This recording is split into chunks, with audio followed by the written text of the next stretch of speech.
I've been living in Los Angeles for 2 years, and I've never been this cold in my life. I will pay anyone here $300 for Gore-Tex gloves. Anybody. I'm serious, I have the cash. Before I begin, I must point out that behind me sits a highly admired President of the United States and decorated war hero, while I, a cable television talk show host, has been chosen to stand here and impart wisdom. I pray I never witness a more damning example of what is wrong with America today.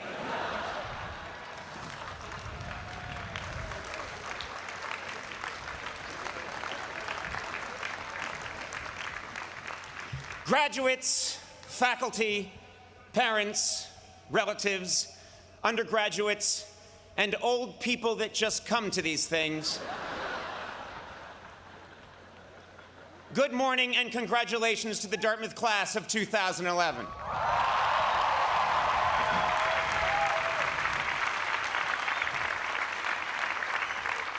Today you have achieved something special, something only 92% of Americans your age will ever know: a college diploma. That's right, with your college diploma, you now have a crushing advantage over 8% of the workforce. I'm talking about dropout losers like Bill Gates, Steve Jobs, and Mark Zuckerberg. Incidentally, speaking of Mr. Zuckerberg, only at Harvard would someone have to invent a massive social network just to talk with someone in the next room. My first job as your commencement speaker is to illustrate that life is not fair. For example, you have worked tirelessly for 4 years to earn the diploma you'll be receiving this weekend. That was great. And Dartmouth is giving me the same degree for interviewing the fourth lead in Twilight. Deal with it. Another example that life is not fair: if it does rain, the powerful rich people on stage get the tent.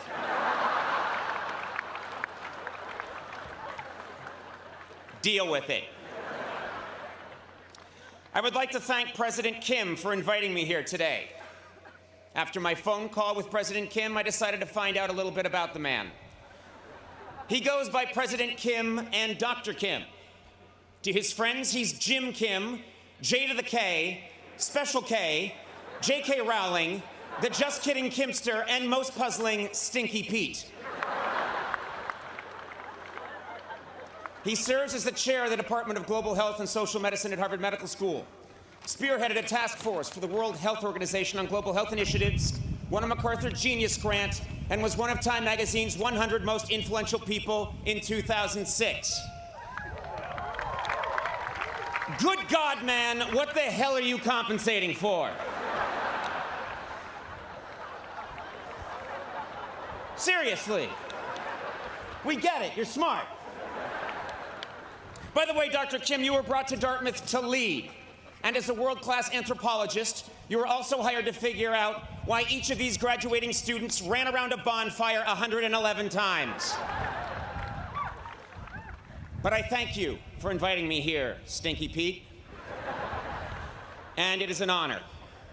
Though some of you may see me as a celebrity, you should know that I once sat where you sit. Literally. Late last night, I snuck out here and sat in every seat. I did it to prove a point. I'm not bright, and I have a lot of free time. But this is a wonderful occasion. It's great to be here in New Hampshire, where I am getting an honorary degree and all the legal fireworks I can fit in the trunk of my car. You know, New Hampshire's such a special place.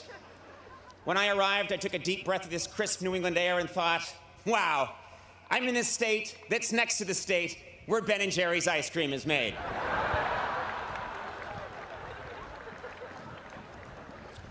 But don't get me wrong, I take my task today very seriously.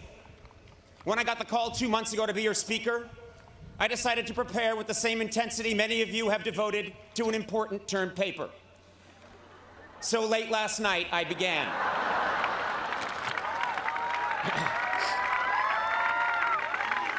I drank 2 cans of Red Bull, snorted some Adderall, played a few hours of Call of Duty, and then opened my browser. I think Wikipedia put it best when they said Dartmouth College is a private Ivy League university in Hanover, New Hampshire, United States. Thank you and good luck. To communicate with you students today, I have gone to great lengths to become well-versed in your unique linguistic patterns. In fact, just this morning, I left Baker Berry with my Trippy Barry to eat a Billy Bob at the Bima when my Flitz to Francesca was blitzjacked by some D-bag on his FSP.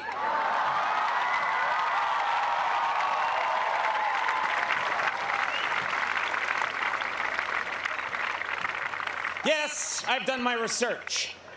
This college was named after the 2nd Earl of Dartmouth, a good friend of the 3rd Earl of UC Santa Cruz, and the Duke of the Barbizon School of Beauty. Your school motto is Vox Clamantis in Deserto, which means voice crying out in the wilderness. This is easily the most pathetic school motto I have ever heard. Apparently, it narrowly beat out silently weeping in thick shrub and whimpering in moist leave without pants. Your school color is green. And this color was chosen by Frederick Mather in 1867 because, and this is true, I looked it up, quote, it was the only color that had not been taken already. I cannot remember hearing anything so sad. Dartmouth, you have an inferiority complex, and you should not. You have graduated more great fictitious Americans than any other college. Meredith Grey of Grey's Anatomy, Pete Campbell from Mad Men, Michael Corleone from The Godfather. In fact, I look forward to next year's valedictory address by your esteemed classmate, Count Chocula. Of course, your greatest fictitious graduate is Treasury Secretary Timothy Geithner. Man, can you imagine if a real Treasury Secretary made those kinds of decisions?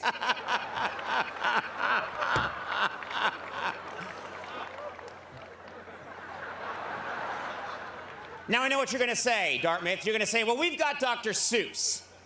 Well, guess what? We're all tired of hearing about Dr. Seuss. Face it, the man rhymed fafloozle with snoozle. In the literary community, that's called cheating. Your insecurity is so great, Dartmouth, that you don't even think you deserve a real podium.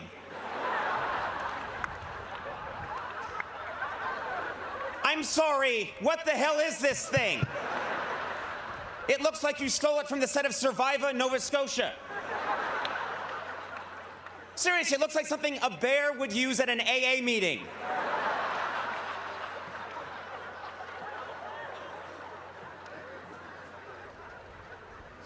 No, Dartmouth, you must stand tall. Raise your heads high and feel proud.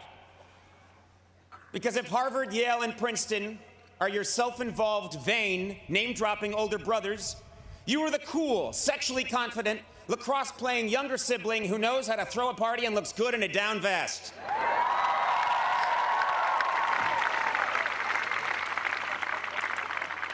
Brown, of course, is your lesbian sister who never leaves her room.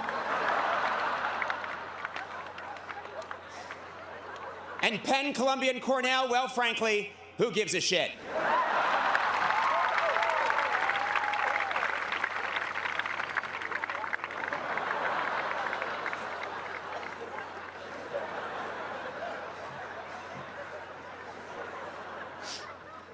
Yes, I've always had a special bond with this school. In fact, this is my 2nd time coming here. When I was 17 years old and touring colleges way back in the fall of 1980, I came to Dartmouth. Dartmouth was a very different place back then. I made the trip up from Boston on a mule. After asking the blacksmith in West Leb for directions, I came to this beautiful campus. No dormitories had been built yet, so I stayed with a family of fur traders in White River Junction. It snowed heavily during my visit, and I was trapped here for 4 months. I was forced to eat the mule, who a week earlier had been forced to eat the fur traders. Still, I love Dartmouth, and I vowed to return. But fate dealt a heavy blow. With no money, I was forced to enroll in a small local commuter school, a pulsating sore on a muddy elbow of the Charles River. I was a miserable wretch, and to this day I cannot help but wonder, what if I had gone to Dartmouth? If I had gone to Dartmouth, I might have spent at least some of my college years outside, and today I might not be allergic to all plant life, as well as most types of rock. If I had gone to Dartmouth right now, I'd be wearing a fleece thong instead of a lace thong.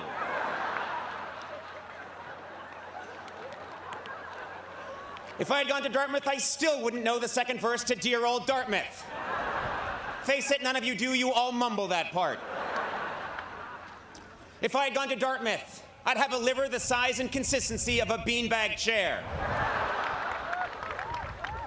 Finally, if I had gone to Dartmouth today, I'd be getting an honorary degree at Harvard. Imagine how awesome that would be.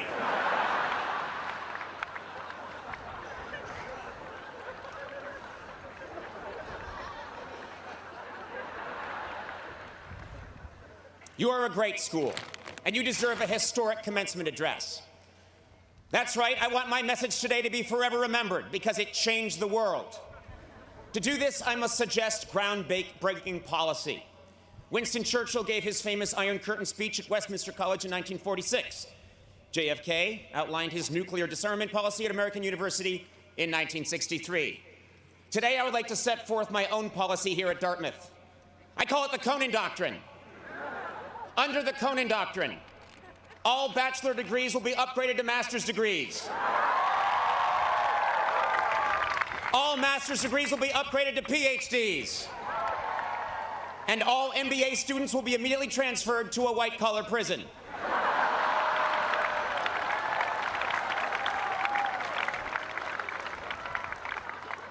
Under the Conan Doctrine, Winter Carnival will become Winter Carnival and be moved to Rio. Clothing will be optional, all expenses paid by the Alumni Association. Your nickname, the Big Green, will be changed to something more kick-ass, like the Jade Blade, the Seafoam Avenger, or simply Limezilla. The D-plan and quarter system will finally be updated to the 1/64th system. Semesters will last 3 days. Students will be encouraged to take 48 semesters off. They must, however, be on campus during their sophomore 4th of July. Under the Conan Doctrine, I will reinstate tube stock. And I will punish those who tried to replace it with field stock. Rafting and beer are a much better combination than a field and a beer. I happen to know that in 2 years they were going to downgrade field stock to desk stock. 7 hours of fun sitting quietly at your desk. Don't let those bastards do it. And finally, under the Conan Doctrine, all commencement speakers who shamelessly pander with cheap inside references designed to get childish applause will be forced to apologize to the greatest graduating class in the history of the world, Dartmouth class of 2011 rolls!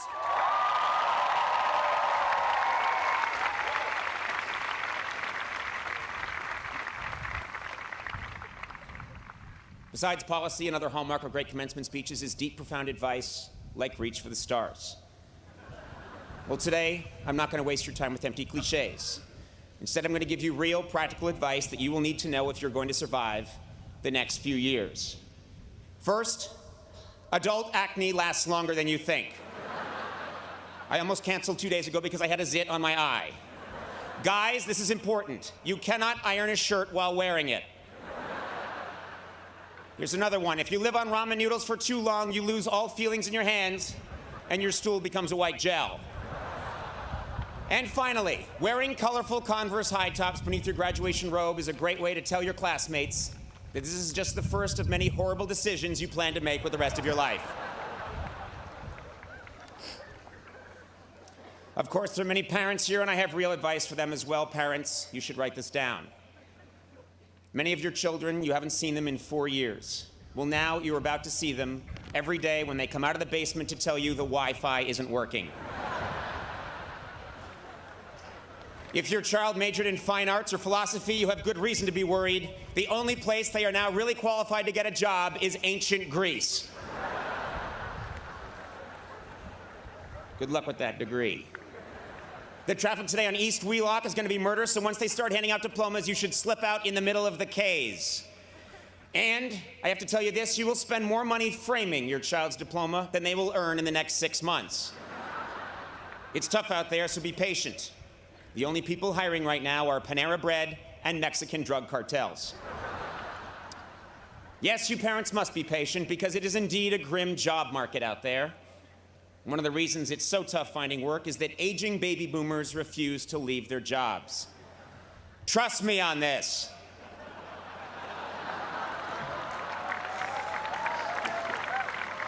Even when they promise you for 5 years they are going to leave and say it on television, I mean, you can go on YouTube right now and watch the guy do it.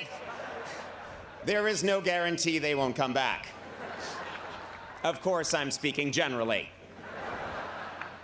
But enough, this is not a time for grim prognostications or negativity. No, I came here today because, believe it or not, I actually do have something real to tell you. 11 years ago, I gave an address to a graduating class at Harvard. I have not spoken at a graduation since because I thought I had nothing left to say. But then 2010 came. And now I'm here 3,000 miles from my home because I learned a hard but profound lesson last year, and I have to share it with you. In 2000, I told graduates, don't be afraid to fail. Well, now I'm here to tell you that though you should not fear failure, you should do your very best to avoid it.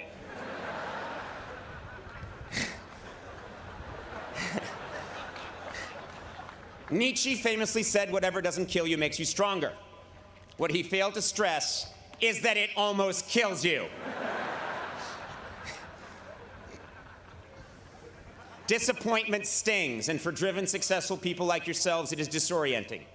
What Nietzsche should have said is, whatever doesn't kill you makes you watch a lot of Cartoon Network and drink mid-price Chardonnay at 11 in the morning. Now, by definition, commencement speakers at an Ivy League college are considered successful. But a little over a year ago, I experienced a profound and very public disappointment. I did not get what I wanted, and I left a system that had nurtured and helped define me for the better part of 17 years.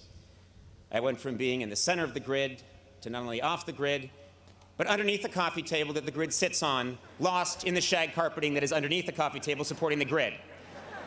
It was the making of a career disaster and a terrible analogy. But then something spectacular happened. Fog-bound, with no compass and adrift, I started trying things. I grew a strange cinnamon beard. I dove into the world of social media. I started tweeting my comedy. I threw together a national tour. I played the guitar. I did stand-up, wore a skin-tight blue leather suit, recorded an album, made a documentary, and frightened my friends and family. Ultimately, I abandoned all preconceived perceptions of my career path and stature and took a job on basic cable, with a network most famous for showing reruns, along with sitcoms created by a tall black man who dresses like an old black woman. I did a lot of silly, unconventional, spontaneous, and seemingly irrational things. And guess what? With the exception of the blue leather suit, it was the most satisfying and fascinating year of my professional life.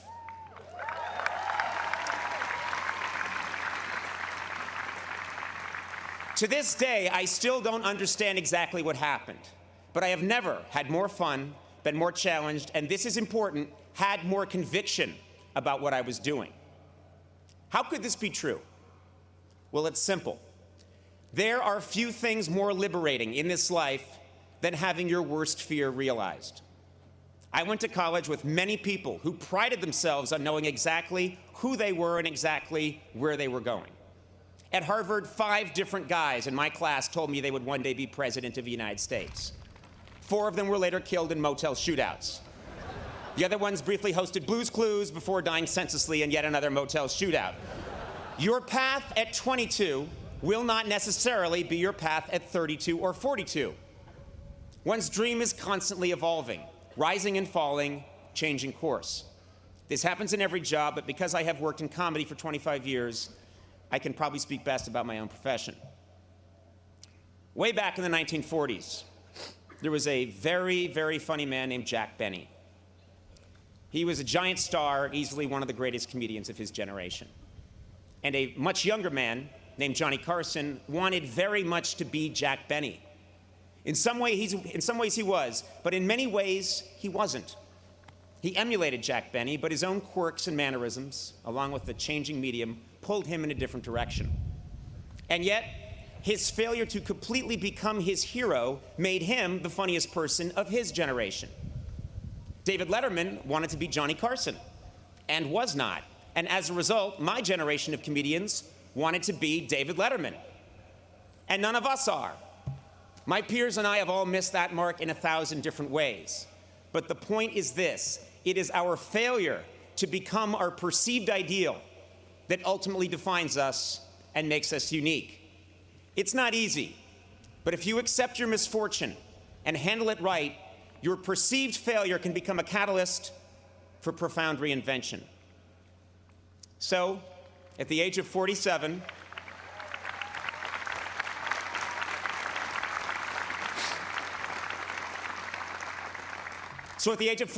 after 25 years of obsessively pursuing my dream, that dream changed.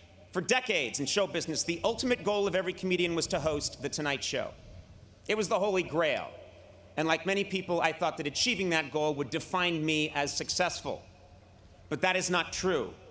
No specific job or career goal defines me, and it should not define you. In 2000,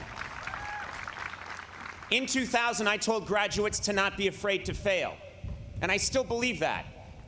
But today I tell you that whether you fear it or not, disappointment will come. The beauty is that through disappointment you can gain clarity, and with clarity comes conviction and true originality. Many of you here today are getting your diploma at this Ivy League school because you have committed yourself to a dream and worked hard to achieve it. And there is no greater cliche in a commencement address than follow your dream. Well, I'm here to tell you that whatever you think your dream is now, it will probably change, and that's okay. 4 years ago, many of you had a specific vision of what your college experience was going to be and who you were going to become. And I bet today most of you would admit that your time here was very different from what you imagined. Your roommates changed, your major changed. For some of you, your sexual orientation changed. I bet some of you have changed your sexual orientation since I began this speech. I know I have. But through the good, and especially the bad, the person you are now is someone you could never have conjured in the fall of 2007. I've told you many things today, most of it foolish, but some of it true. I'd like to end my address by breaking a taboo and quoting myself from 17 months ago. At the end of my final program with NBC, just before signing off, I said, "Work hard, be kind, and amazing things will happen." Today, receiving this honor and speaking to the Dartmouth class of 2011 from behind a tree trunk, I have never believed that more. Thank you very much and congratulations.